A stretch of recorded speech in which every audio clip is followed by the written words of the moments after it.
La Iglesia y las últimas cosas.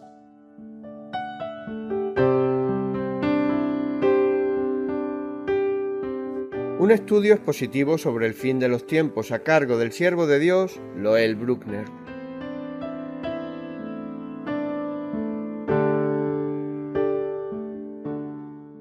La palabra de Dios, la Biblia, nos enseña con toda veracidad e infalibilidad los últimos acontecimientos de toda su creación y su especial interés por nosotros, su Iglesia.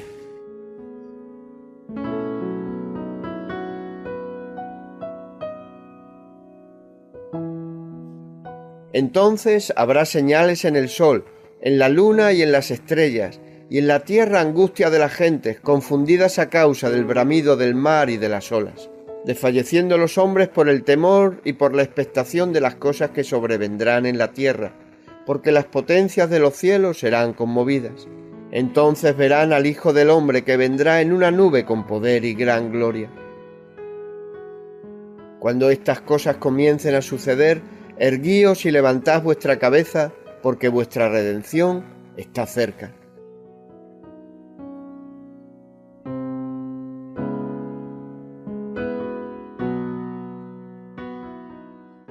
La Iglesia y las últimas cosas.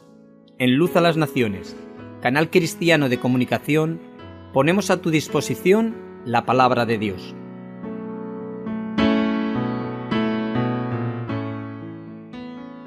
Síguenos a través de nuestros canales de Facebook y YouTube, que podrás encontrar en la página web www.fmradioluz.com.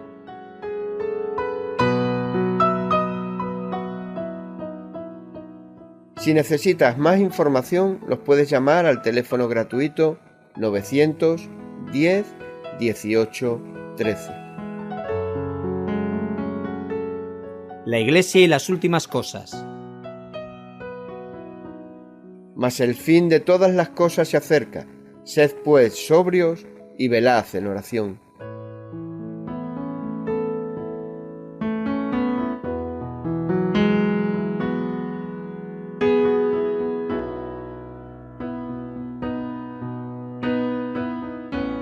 El Cordero es digno de abrir el libro en la mano derecha de el que se sienta en el trono, a causa de su poder para redimir. Los gobernantes han intentado toda clase de reformas sociales para rehabilitar a los hombres caídos.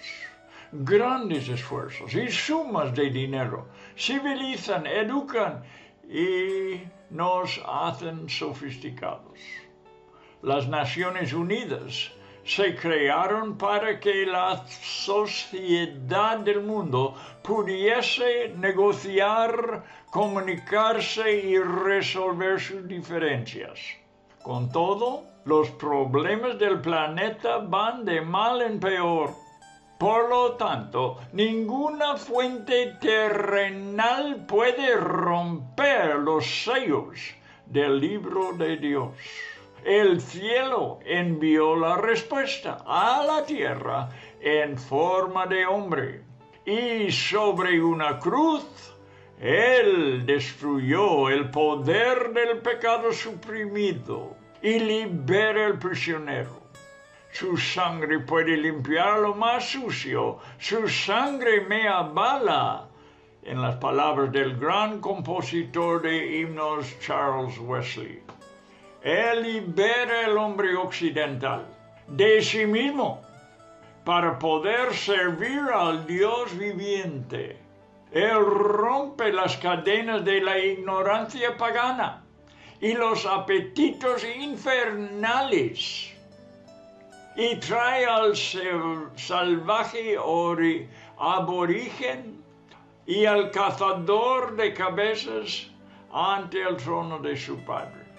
Él desenmascara la falsedad de las religiones orientales para que sus cautivos asiáticos puedan experimentar la gloria de Dios. La sangre del Cordero, por sí sola, tiene suficiente poder adquisitivo para volver a comprar una raza de hombres vendida a la esclavitud satánica. El Cordero de Dios tiene la autoridad de un león. Y al final del capítulo 7 del Apocalipsis, leemos que Él tiene el liderazgo de un pastor. Estas son paradojas maravillosas. ¡Qué insólito es el Cordero!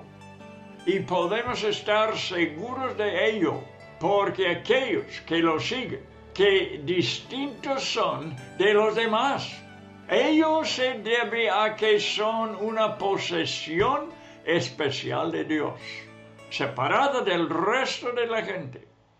Decir que marchan al son de otro tambor sería una descripción muy incompleta. Miran las cosas a través de otros ojos, diferente a los del resto del mundo. Ello es engendrado en su naturaleza por medio de una piadosa semilla. En el momento que se renace desde lo alto, han recibido la marca del Cordero y son sellados como propiedad de Dios. No se adaptan al mundo, porque no son del mundo. Están sujetos a la dependencia de Dios, tan cierto como que un astronauta está confinado en su traje espacial. Separarlos de Cristo supone la muerte. El sistema del mundo actual los sofoca y no encuentran futuro en él. Muy buenas tardes, amigo oyente. Nos estamos basando confiadamente en la Biblia por medio de este estudio. La pregunta del ángel tenía que ver con la inseguridad de la humanidad cuando preguntó ¿quién abrirá los sellos de este libro? ¿Quién lo tomará en sus manos y quitarlo de la mano del que está sentado sobre el trono? Pero al considerar el Cordero de Dios ya no hay preguntas, sino una declaración segura que sigue. El león de la tribu de la raíz de David ha vencido para abrir el libro y desatar sus 7 sellos. Estaba en pie un cordero como inmolado, y vino y tomó el libro de la mano derecha del que estaba sentado en el trono. La debilidad de Dios, ¿ves?, es más fuerte que los hombres. El Cordero de Dios es más que capaz de hacer todo lo que Dios requiere. Podemos confiar en el Cordero de hacer lo que ha prometido hacer. Cuando yo miro dentro de mí y como siempre no hallo nada para poder presentarlo delante de Dios, vez tras vez digo, yo apelo a la cruz de Jesús. Allí hallo más que suficiente para todas mis necesidades espirituales. El Cordero ha triunfado y la victoria es segura en él, más segura que cualquier seguridad terrenal. Dios le ha designado para salvar, quitando los pecados del mundo, y por eso lo ha hecho y garantizado su eficacia eterna. Su seguridad avala donde quiera para toda raza de los hombres. No importa la profundidad de su pecado y error, como ya hemos visto. Él libera al hombre occidental sofisticado, rompe las cadenas del pagano ignorante, aunque sea cazador de cabezas, y descubre la falsedad de las religiones orientales. En todo el mundo hay testimonio del poder del Cordero. y sobre todos los continentes hay reuniones de personas que le aman y le adoran. Él les salva y les guarda, intercediendo por ellos. Escucha la oración del Hijo, el Cordero, al Padre. Él dice en Juan capítulo 17, yo ruego por ellos, versículo 9. Cuando estaba con ellos en el mundo y los guardaba en tu nombre, a los que me diste, yo los guardé. Y ninguno de ellos se perdió, sino el hijo de perdición, para que la escritura se cumpliese en él. Versículo 12. Mas no ruego solamente por estos, sino también por los que han de creer en mí, por la palabra de ellos. Versículo 20. El Cordero es poderoso y fiel para hacerlo, y en ningún caso fallará. Estas garantías son para aquellos que depositan toda su confianza, sea su fe, en el Cordero. Él es nuestro Salvador, que nos perdona y purifica, y es nuestro Señor, que nos dirige y nos sustenta eternamente. Ya que hemos considerado el Cordero, seguiremos con el estudio de Jesús glorificado, observándole como el novio para la iglesia y las bodas que acontecerán en el cielo. Unas palabras más que decir sobre el Cordero. Seguir el Cordero no dio a los primeros cristianos un poder político. Todo lo contrario. A menudo eran encarcelados o llevados al Coliseo romano. Vance Havner, un predicador del siglo XX, restó importancia a cualquier idea de que los cristianos encontrarían refugio en esta tierra. Él dijo, los hombres intentaron alistar a Jesucristo en sus proyectos y conseguir su aval para sus ideas favoritas cuando él estaba sobre la tierra. Uno lo quiso para dividir una herencia, otros buscaban sus opiniones sobre impuestos y relaciones matrimoniales en el mundo que iba a venir.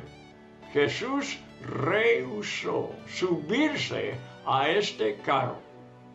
Actualmente toda clase de reformas buscan ondear su bandera y proclamar su apoyo, pero el Nuevo Testamento no mostraba opiniones ni sobre el imperialismo de Roma, ni sobre la esclavitud, la situación de la mujer en la sociedad o sobre reformas sociales. Miramos al cielo como la única esperanza del creyente.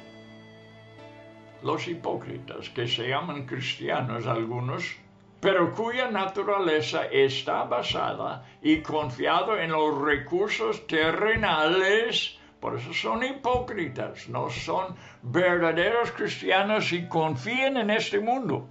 Todos los cristianos confían en lo que viene del cielo. Y esos hipócritas encontrarían en el cielo un ambiente hostil. Allí podrán morir de hambre por no saber qué significa depender del Señor como su pastor. El pastor del Salmo 23 continuará cumpliendo su papel durante toda la eternidad. Vamos a Él como nuestro Salvador para que nos purifica y perdona, pero también vamos a Él como nuestro Señor, que nos proporciona dirección y sustento, ahora y por toda la eternidad. Él nos conduce con júbilo a abandonar todo aquello que se había ganado, pero que era como estiércol. profesiones, posesiones, preferencias personales, están clavados en su cruz. Él sucesivamente atiende todas nuestras necesidades en el cielo. Él continuará alimentando apropiadamente a su sumiso rebaño y guiándolo a los pastos de la gloria. Bien, ya vamos adelante a otro tema, viendo siempre la gloria del Jesús glorificado, como se presentó a Juan en el libro de Apocalipsis. Juan lo vio en el cielo. Y otra manera de verlo nos presenta ahora la Biblia, el Apocalipsis, como el novio. ¿De qué se trata esto? Pues veremos que no solamente en Apocalipsis, sino en todo el Nuevo Testamento vemos un novio. Supongamos que asistimos a una ceremonia de boda y escuchamos al predicador pedir a la novia que haga esta manifestación. Estoy de broma al decirlo, pero supongamos que el predicador diga a ella, repite conmigo, yo tomo a este hombre para que me consiga el pan y haga todo tipo de trabajos extras en la casa. Después se volvería hacia el novio y diría, yo tomo a esta mujer como mi cocinero y sirvienta personal. Esta es una suposición absurda, lo sé, pero no mucho más absurda que lo que podríamos oír por casualidad en el altar de una iglesia después de una reunión de evangelismo. Es requerido del que quiere la salvación repetir la oración. Yo recibo a Cristo en mi vida como mi Salvador personal. Un matrimonio basado en compromisos tan limitados está próximo a tener serias complicaciones. Cristo no es un artículo para ser dividido en partes, que aceptamos o rechazamos de acuerdo a nuestras necesidades o caprichos. No, Él es una personalidad completa. Y cuando es invitado a ser el Salvador, también debe ser el Señor. Una implicación total con Cristo es difícil, solo porque para nosotros no es fácil abandonar nuestra independencia. Jesucristo es la alegría del cielo y allí todo está vitalmente conectado a Él. Él es un dulce aroma en la habitación del trono de Dios.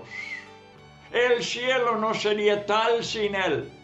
Una revelación del cielo es una revelación de Cristo. Y Él es la más agradable de todas las compañías y la más atractiva de las naturalezas. Su infinita bondad y sabiduría respecto a todo lo que nos concierne es lo que hace nuestras reservas tan pecaminosas. Si es así honrado el Hijo de Dios en el cielo, ¿por qué tengamos reservaciones que Él nos pueda cuidar aquí en la tierra? No hay ninguna excusa por tales reservaciones. Debemos obedecer el mandato de Juan el Bautista, que dijo: contemplad el Cordero de Dios. Los ojos de Juan vieron más allá de su propio ministerio, aunque aquello era lo más inmenso desde el principio de los tiempos hasta sus días. Él fue el profeta de los profetas. Su predicación de arrepentimiento y bautismo no fueron los objetivos fundamentales.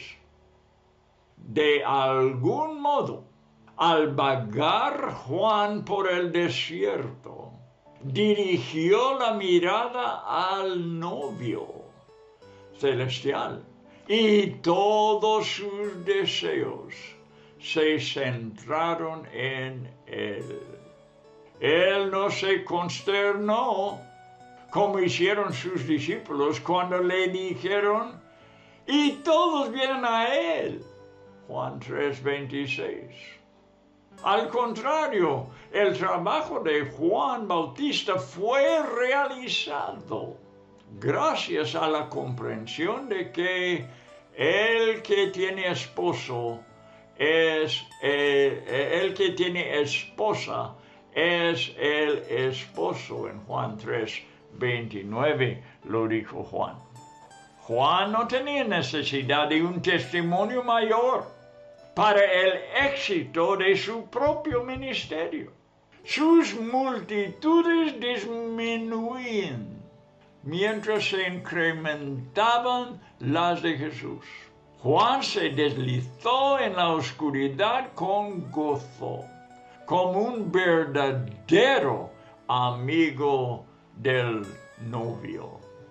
Y Pablo, cuando Pablo meditaba en el desierto de Arabia, perdió la visión por las cosas temporales y dirigió su mirada al misterio oculto desde la creación del mundo.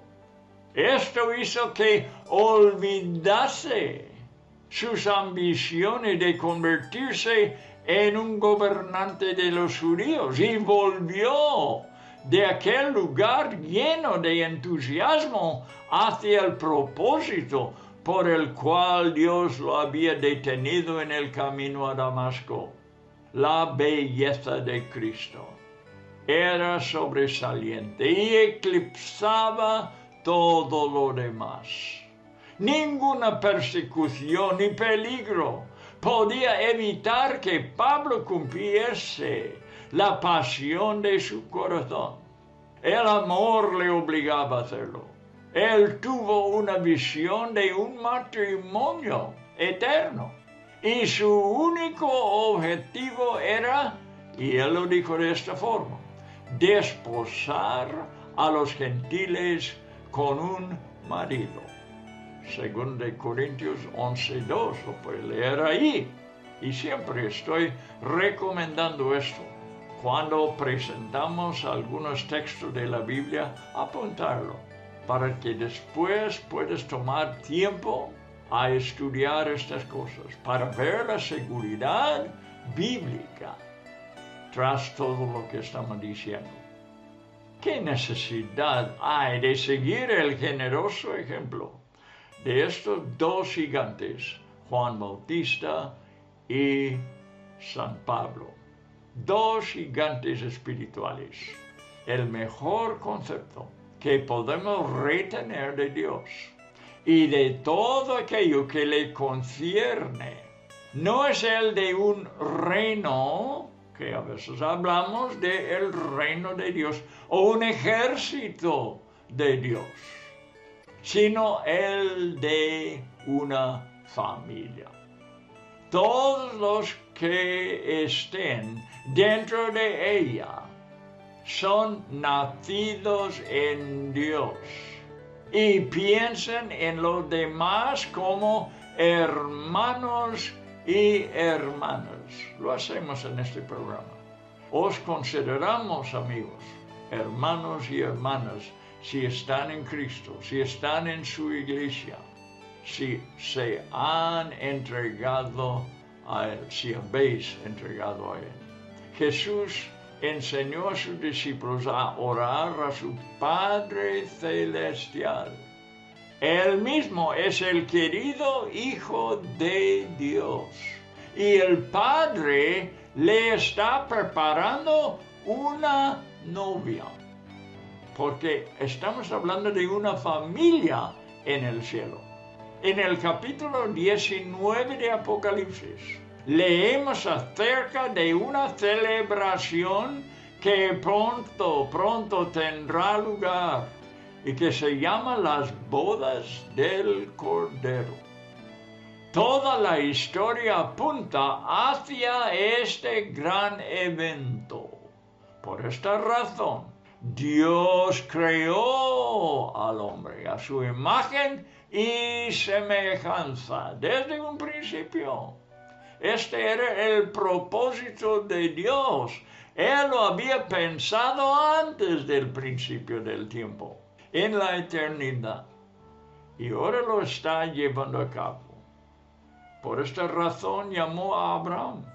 Lo sacó del reino del paganismo, porque Abraham también era idólatra. Y formó una nación para sus descendientes.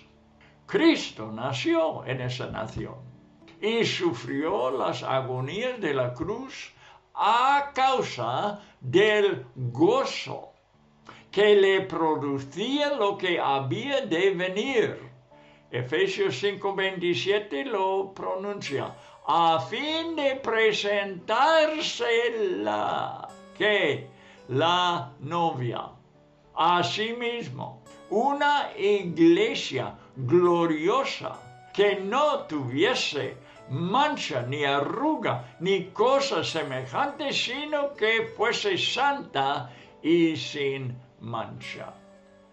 El amor de Cristo por cada miembro de su iglesia sobrepasa todo amor físico o terrenal. Es un amor totalmente puro. El Antiguo Testamento coincide con el Nuevo Testamento al retratar esa relación de amor. El Cantar de los Cantares, por ejemplo, es una historia de amor que representa un cortejo espiritual entre un pastor y una mujer que no se considera digna de sus afectos. Lucas escribe acerca de una mujer indigna, pecadora, que vino a Jesús en casa de Simón el fariseo. Ella se arrodilló detrás de él, lavando con lágrimas sus pies y enjugándolos con sus cabellos. Después los ungió con perfume. Y Jesús dijo, tus pecados te son perdonados. Lucas capítulo 7, versículo 36 hasta 50, cuenta la historia. Estos son modelos que no son dados para que podamos reconocer la naturaleza de la bendita relación a la que hemos entrado a formar parte. El Salmo 45, apunte, el Salmo 45, porque encaja maravillosamente con Apocalipsis 19 de las bodas del Cordero. Me pregunto si será cantado en la celebración de la gran boda en el cielo. Porque el Salmo 45 dice, rebosa mi corazón palabra buena, dirijo al Rey mi canto. Eres el más hermoso de los hijos de los hombres. La gracia se derramó en tus labios. Por tanto, Dios te ha bendecido para siempre. Por tanto, te ungió Dios, el Dios tuyo, con óleo de alegría más que a tus compañeros. Mirra, aloe y casia exhalan todos tus vestidos. La canción entonces se dirige a la novia después y dice: oye, hija, y mira, inclina tu oído, olvida tu pueblo y la casa de tu padre, y deseará el rey tu hermosura. Inclínate a él, porque él es tu Señor. Esta es la motivación que hay detrás de la consagración total. Surge de una fuente de amor y su único objetivo es agradar al objeto de su amor. Una esposa digna para el Cordero de Dios. La novia nacida en el libro de los Hechos alcanzará la madurez y se preparará para un glorioso matrimonio. Cualquier novia de la tierra es solo una sombra de ella. Cualquier boda, solo un ejemplo de este suceso sin par. Los matrimonios terrenales son santos, por encima de cualquier otra razón, porque apuntan a una unión celestial. Efesios 5, 31 y 32 nos dice lo siguiente: por esto dejará el hombre a su padre y a su madre, y se unirá a su mujer, y los dos serán una sola carne. Grande es este misterio, mas yo digo esto respecto de Cristo y de la Iglesia. Palabras del apóstol Pablo, lo que él había visto por revelación. Más adelante vamos a considerar otra característica en el Cordero de Dios, en el novio, que es en el cielo el templo de Dios. Después de que Judas se marchase, y justo antes de que Jesús fuese apresado por sus enemigos, él empezó a contar a los restantes 11 discípulos algo acerca de su hogar celestial. Se encuentra en Juan 14, 2. En la casa de mi Padre muchas moradas hay, dijo. Voy pues a preparar lugar para vosotros. ¿Dónde? En la casa de su Padre. Hay una ciudad en el cielo. En ella el Antiguo y Nuevo Testamento se juntan. Judíos y gentiles, no judíos, son uno en el cielo. Las puertas nombran a las 12 tribus de Israel. Y las 12 piedras fundamentales llevan el nombre de los 12 apóstoles. Cada idioma, nación y tribu están aquí representados. Se llama la Nueva Jerusalén. La Jerusalén terrenal llevaba su nombre, pero solo eso. En esta ciudad de paz no hay lágrimas, muerte, dolor ni pena. Esta es la ciudad de la cual Pablo dijo en Gálatas 4:26, mas la Jerusalén de arriba, la cual es madre de todos nosotros, es libre. El anhelo de Abraham por ese lugar fue tan grande que no quiso instalarse en ningún lugar sobre la tierra. Esta es la ciudad de la ciudadanía de los santos. Aquí sus certificados de nacimiento son registrados y sus naturalezas renacidas son perfectamente adaptadas a su atmósfera. En la Jerusalén celestial el Cordero está en casa. En la tierra Jesús estaba fuera de su elemento y era extraño a lo que le rodeaba. Él gemía, lloraba y estuvo continuamente enfrentado a sus enemigos. Quería llevarse a sus discípulos con él a otra ciudad construida perfectamente a su medida. Él es el arquitecto. Cada rincón y esquina fueron diseñados de acuerdo a sus especificaciones. Hay gozo y paz y amor surgiendo de cada muro. En la ciudad de las joyas, las perlas, el cristal, el oro, no hay templo. Curioso. El que convirtió la orilla del mar en una capilla y las colinas de Galilea en catedrales, atendiendo miles de personas, no necesita ningún monumento para hacer de la Nueva Jerusalén una ciudad de adoración. Su presencia es suficiente.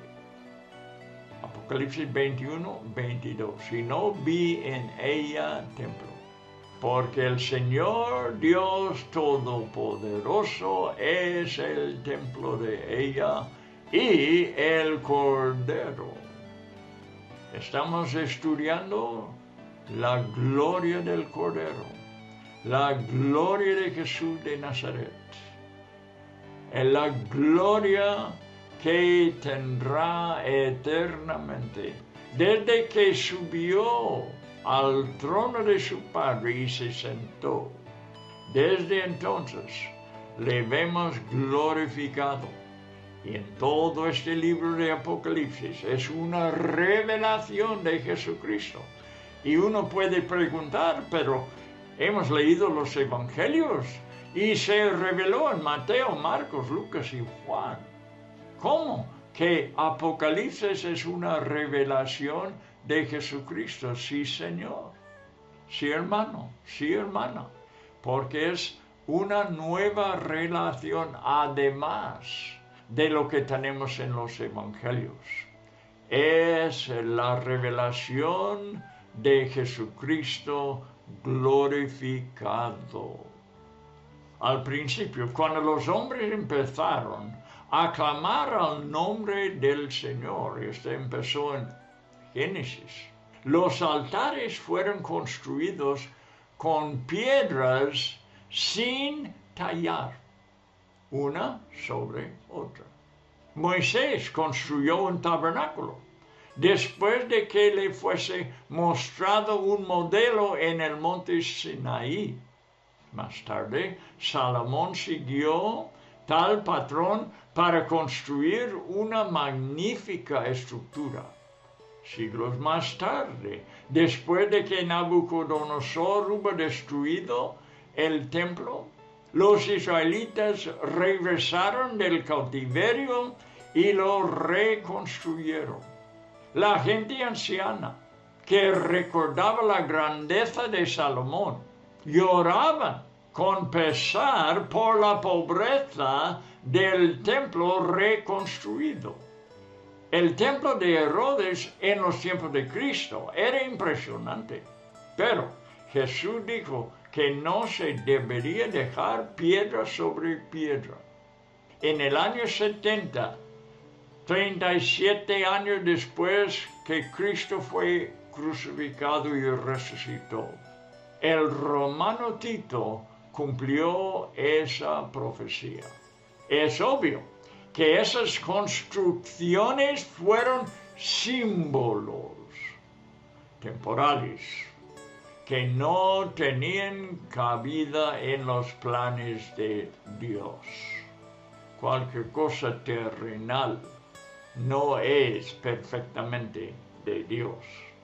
Solamente Dios construye para la eternidad.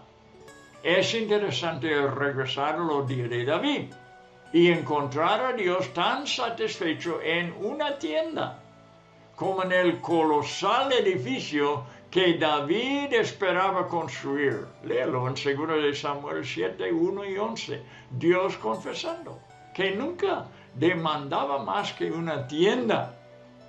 David se sintió culpable al construir un palacio de cedro para sí mismo. Mirando a través de su ventana podía ver la humilde tienda donde era guardada el arca de Dios, de la presencia de Dios.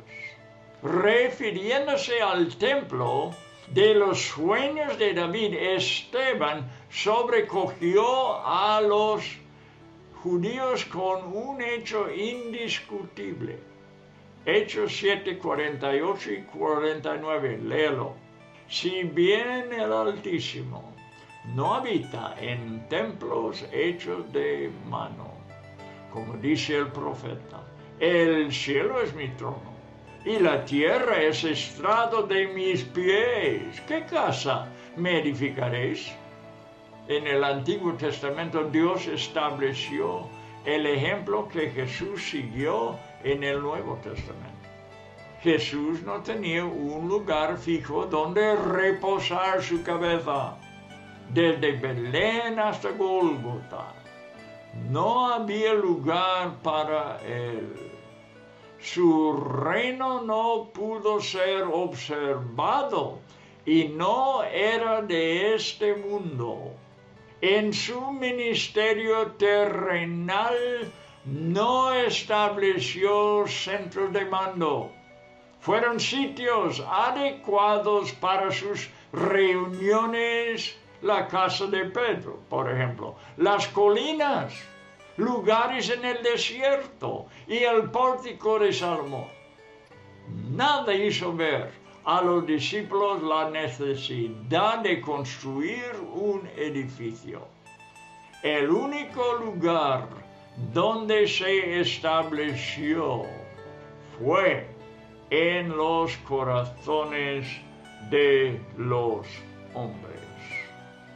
Tomó un tiempo antes de que los cristianos empezasen a construir templos, más tarde llamados iglesias. Conforme decaía el cristianismo, se hicieron más ostentosos. Con el trabajo de esclavos y con el dinero sacado de los pobres, se construyeron muchos de ellos. Pudiera decirte, los que he visto hecho de esta forma. No estoy hablando ideas mías, los he visto. Hoy en día se siguen lanzando grandes proyectos que suponen miles de millones de pesetas. No hay templo en el Nuevo Jerusalén, porque la presencia de Dios y del Cordero lo hacen totalmente innecesario. Cuando Cristo es una realidad, los símbolos tienden a desaparecer. La cristiandad no es poderosa porque los campanarios alcanzan el cielo, sino solo cuando la presencia manifiesta de Dios llena pueblos y campos con su iglesia, con su gloria, perdón. No es difícil que los cristianos hambrientos de Dios se muestran nostálgicos ante los sobrios campamentos metodistas, una sencilla escuela en la que se escuchan los sermones de Finney o las reuniones secretas de los creyentes en China. Una emoción recorre nuestro ser cuando Mateo cita al profeta: llamará su nombre Emmanuel, que traducido es Dios con nosotros. Mateo 1:23. El lugar más envidiable en la tierra es aquel en el que está la presencia de Jesús. Éxodo 33:16 dice de esta forma: y en que se conocerán aquí que he hallado gracia en tus ojos, yo y tu pueblo, sino en que tú andes con nosotros y que yo y tu pueblo seamos apartados de todos los pueblos que están sobre la faz de la tierra. La diferencia entre la vida y la muerte, el rito y la adoración, el status quo y el avivamiento, es la presencia manifiesta de Cristo entre nosotros. Él todavía está disponible si se lo permitimos. Mateo 28:20 dice: y he aquí, yo estoy con vosotros todos los días hasta el fin del mundo. Está disponible. Unas vistas bonitas no son la principal atracción del cielo. La reunión de los que se quieren, tan maravillosa como es eso, no es lo que nos empuja hacia arriba. Nuestro eterno gran futuro lo pasaremos con Jesús.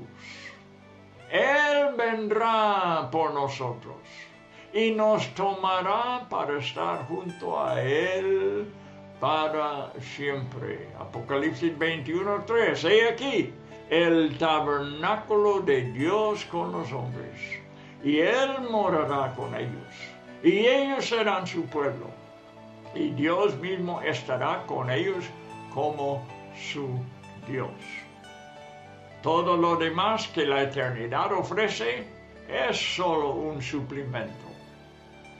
Nosotros cantamos a coro: Él es todo lo que yo necesito. Se llama un coro. Pero me pregunto si lo creemos. Jonathan Goforth, el gran misionero de China, conoció un avivamiento a principios de este siglo, del siglo XX.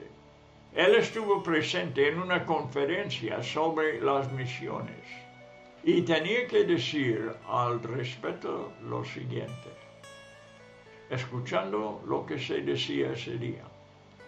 Jonathan Goforth escribiendo: uno no podía sino concluir que la predicación del Evangelio a la humanidad perdida era, principalmente, un asunto de mejor organización, mejores equipos, más hombres y mujeres.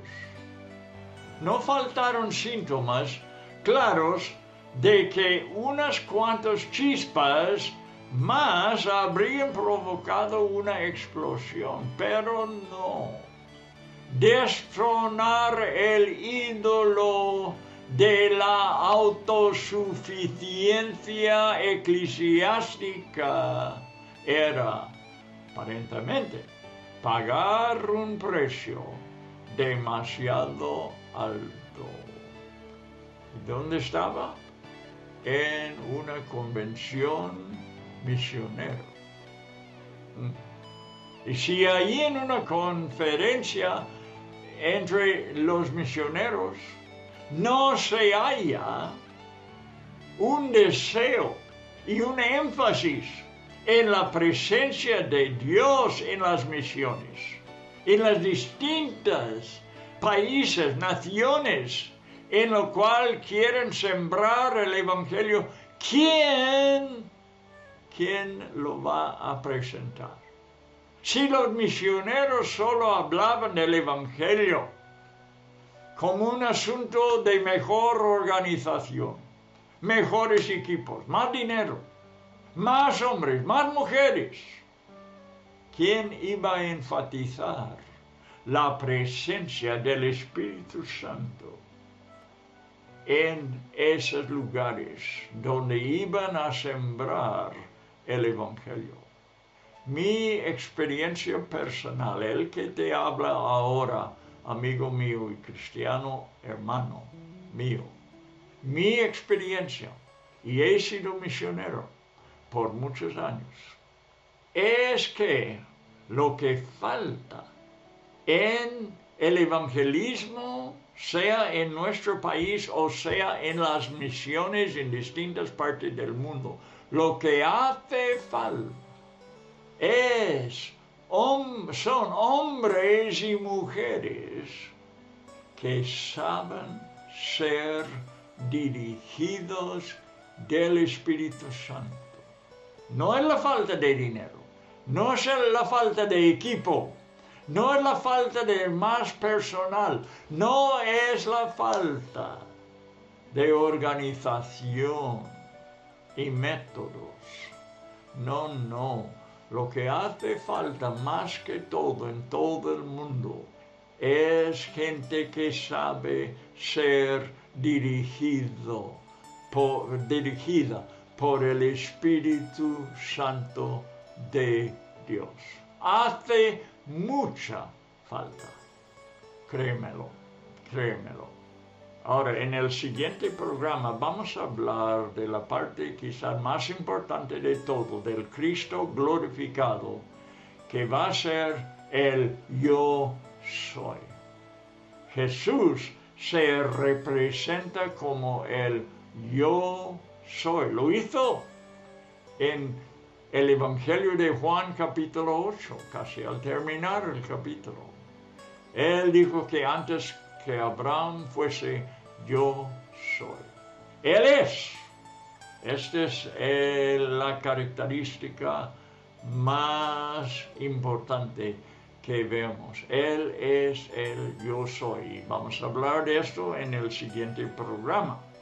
Así que esté con nosotros, porque vamos a hablar de esto. Y entonces quisiera presentar como última parte de esta, no sé cómo decirlo, esta parte de nuestro estudio sobre la Iglesia y las últimas cosas, que su propósito es, acuérdese, la revelación de Cristo. El espíritu de la profecía es esto, es el testimonio de Jesús. Así que la profecía tenía este fin y tiene este fin de testificar, de revelarnos a Cristo. Vamos a seguir con esto en el siguiente programa y entonces quiero hablar algo aparte que oí de un hombre que era muy ungido para hablar de Jesús también y presentarle de una forma muy efectiva en muchas diferentes partes.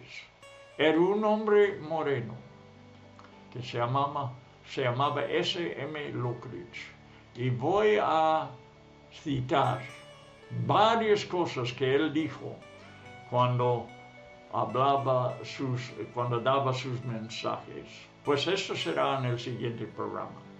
Por lo pronto, bueno, tenemos que despedir, reunirnos pronto, tenemos esta esperanza de estar juntos otra vez, estudiar la palabra, ver esta revelación de Cristo. Amigo mío, ¿qué queremos más que eso? Ver a Cristo como es. Así que seguimos con este trabajo, este placer de presentarle. Bien, esto continuará en el siguiente programa.